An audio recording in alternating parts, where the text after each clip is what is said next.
Comsec, please call the roll and determine if there is a quorum.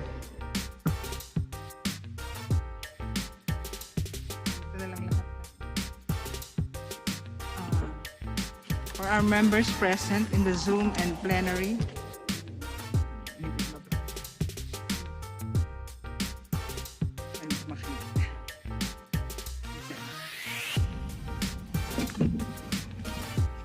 we have Chairman Franz Alvarez, Senior Vice Chairman Abraham Tolentino, Vice Chair Jose Tejada, Vice Chair Faustino Michael D.,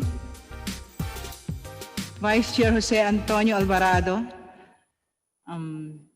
Representative Cyril Abueg Saldivar, Representative Dale Malapitan, Representative Eric Martinez, Alfredo Vargas, Divine Grace Yu, Julian Baronda, Anthony Peter Crisologo, Luis Ferrer Lefort, John Marvin Nieto, Samantha Louis Alfonso, Rolando Valeriano, Sol Aragones, Leandro Jesus Madrona, Frederick Shaw, Gil Acosta, Precious Castelo, Eliza Shinatan, Christian Onabia, Raymond Mendoza, Yeda Romualdez, Eric Yap, Edward Maceda, Enrico Pineda, Dulce Anhofer, Kong Sharongarin, Stella Kimbo.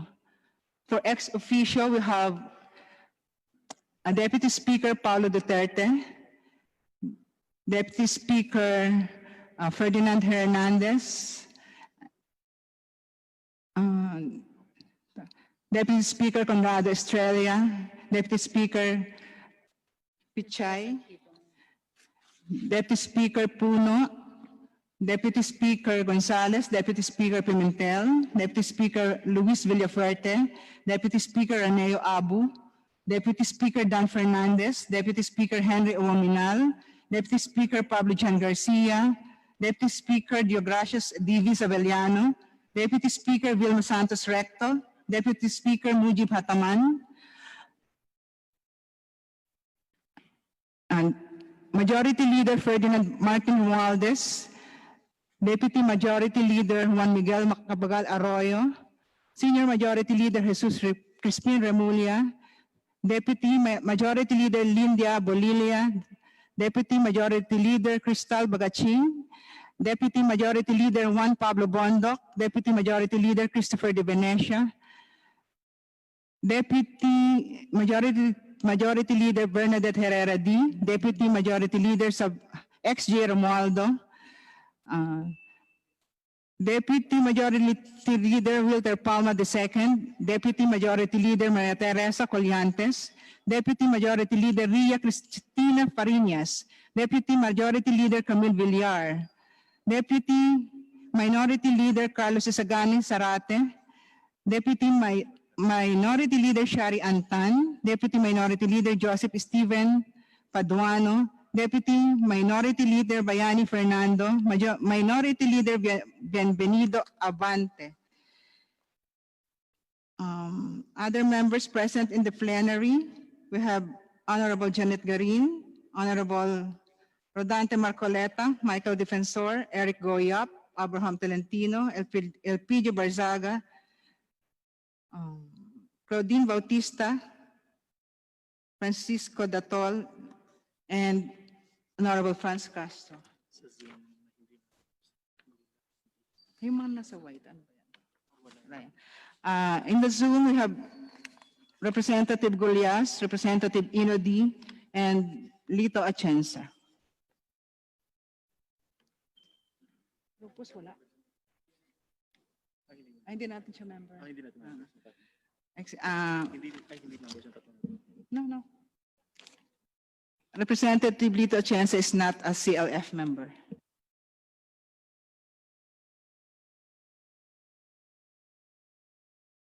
Comsec, pwede po ba ninyo mabasa yung title ng ating committee resolution?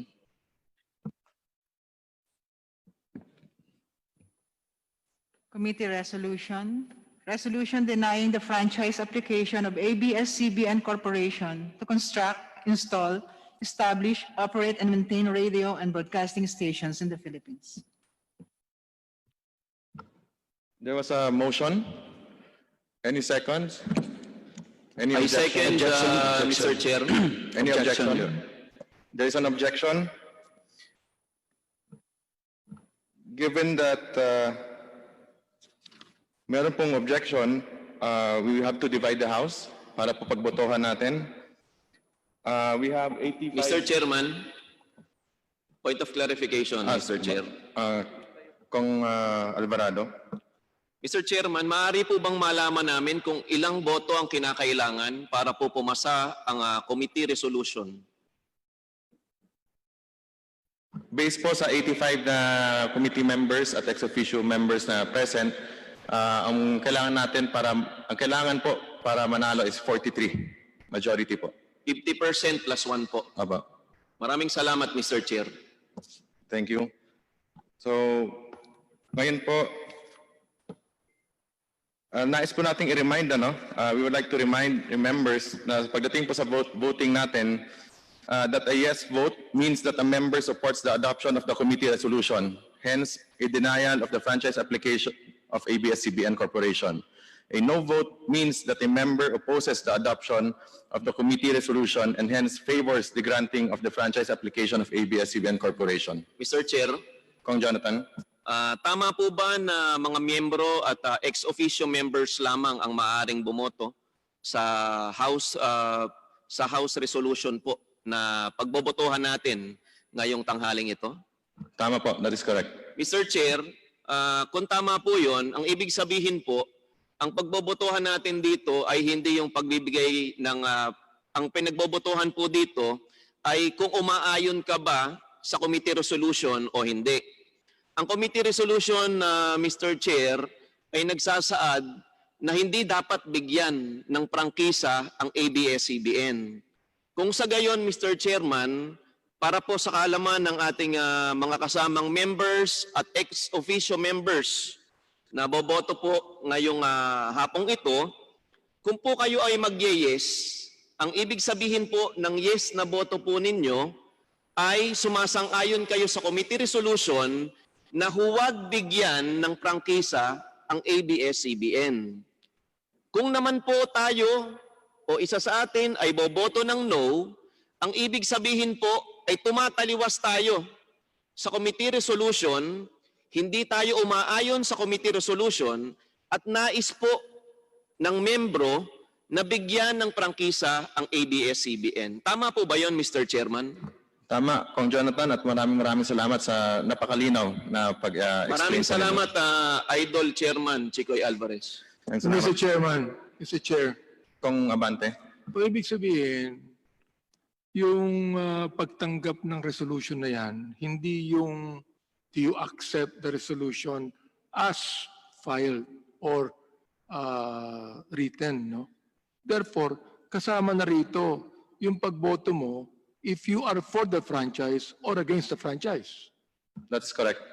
So therefore, Mr. Chairman, pag ang boto po ay no, ulitin ko po pag ang boto po ay no, ibig sabihin that you do not want ABS-CBN to continue. Baliktad po. If you vote no, you are in favor of ABS-CBN to continue. So ganito, kung pabor po ako na magpatuloy ang ABS-CBN, no dapat ang boto ko. Tama po. Kung ayaw ko nang magpatuloy pang ABS-CBN, yes dapat ang boto ko. Tama po. Salamat po, salamat po. Thank you, Kong Abante. Ngayon po, punta na po tayo sa votation. All those in favor of the adoption of the committee resolution denying the franchise application of ABS-CBN Corporation, please ask to be counted. Ilinawin ko lang po, marami tayong manners, hybrid tayo ngayon, manners ng votation. Pwede pong text, pwedeng Viber, email, at physically present po. The committee secretary is hereby directed to count the votes and record the same.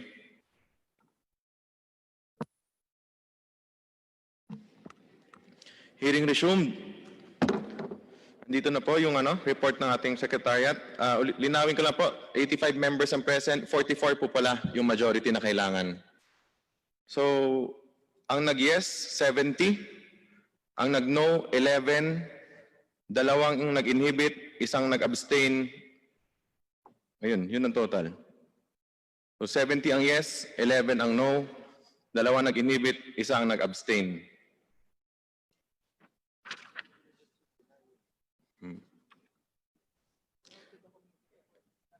The resolution to deny ABS-CBN's franchise application is hereby adopted.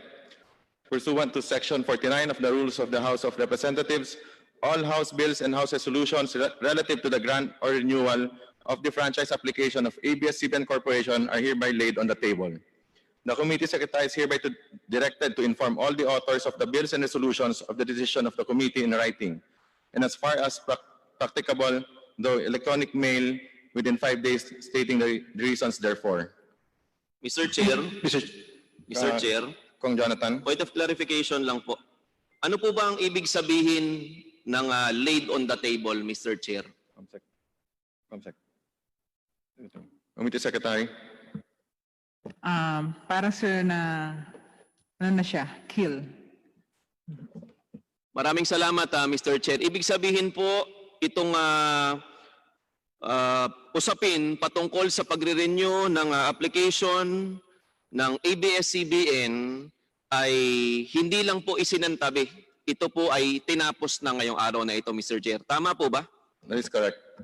Kong Defensor. Mr. Chair, in parliamentary courtesy, when a bill is being approved, we don't necessarily vote no because we just lay it on the table just to make it stay in the committee. But technically, Mr. Chair, for a franchise application, the effect would be to kill the application of the franchise. But it is still in our rules laid on the table. And Mr. Chair, as this is a historic moment for the House of Representatives and of course for the Filipino nation, I move that all members, Mr. Chair, who voted for the adoption of the committee resolution be made as co-authors. I so move, Mr. Chair. There is a motion to include all members of the committee who voted for the adoption of the committee resolution denying the franchise application of ABS-CBN Corporation. Any second? I second, Mr. Chair. Is there any objection? Who voted, not present. I'm sorry. I withdraw my objection. Without any objections, motion is approved. Mr. Chair, I Jonathan. move that the committee adopt the other findings and recommendations contained in the technical working group report, Mr. Chair. There is a motion to adopt the other findings and recommendations contained in the TWG report. Any second? Second, Mr. Chair. Is there any objection? Hearing none, motion is approved. Mr. Chair, Kong Defensor. for purposes of transparency, I move that we authorize the chairman of the Committee on Legislative Franchises to release the TWG report and the adopted committee resolution to the public and other committees of the House. I so move, Mr. Chair. There is a motion. Any second? I second, Mr. Chair. Any objections? Hearing none, motion is approved. Mr. Chair, mukha pong tapos na ang usapin ngayong araw na ito. Mr. Chair, I move to adjourn. Mr. Chair, Mr. Chair, Kong Defensor. let me, before I second the motion, let me just congratulate you, also those who voted no. The members of the minority are all here. Those who have worked for the 11 hearings, the 12 hearings, Mr. Chair. Let me congratulate you, Mr. Chairman, again, and the TWG group. I second the motion, Mr. Chair. Mr. Chair, before we adjourn, Yes. I just want to be clarified if this committee report will still be. I just want to be clarified if this committee report will still be presented to the plenary, not anymore. Hindi na po. This is it, no? Okay. Mr. Chair, Kong Garin. Mr. Chair, we are in receipt of some text from fellow members from the minority who would like to insert explanation of their vote. Yes, Just a pwede moment. po i-submit na lang po sa committee. Thank you. Thank you, Mr. Chair. As there are no other matters to discuss and there's a motion to adjourn, duly seconded, hearing is adjourned.